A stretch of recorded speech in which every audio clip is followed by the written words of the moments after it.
We're building on sand, on illusions that the aliens create for us, and I think to confuse and mislead us.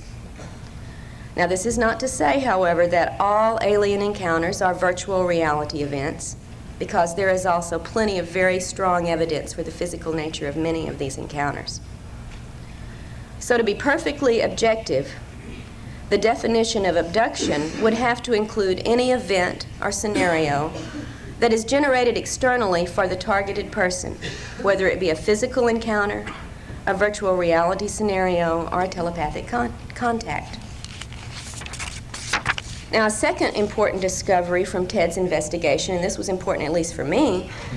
was the possibility of cloned human bodies produced by these abductors.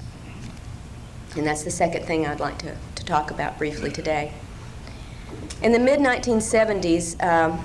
a memory of a childhood event surfaced in Ted's mind during the night while he was sleeping.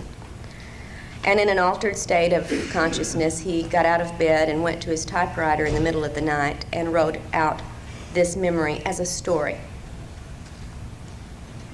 In 1991 and 92, when Ted and Barbara began a series of regressions, it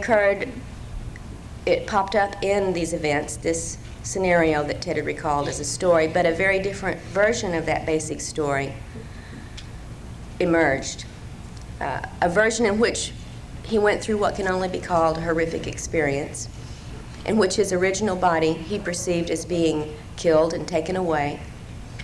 and his essence, for lack of a better word, we could call it soul, energy, or whatever term one would like to use, was contained temporarily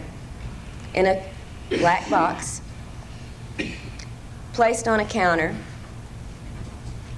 and transferred shortly thereafter into a cloned copy of young Ted's body. This was his perception of what occurred with him, and this is the first time I had ever heard of such things really in any detail.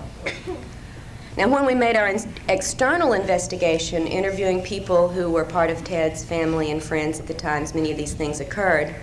several pieces of corroborating items did come out, all of which I tried to present fully in the book, but just briefly, one of the most telling, for me at least, was interviewing Ted's mother. And at the time that Ted recalled being transferred into a different body, his mother recalled the suffering he went through for weeks afterwards, feeling that his body was on fire, having to soak him repeatedly in ice water, trying to bring him some comfort,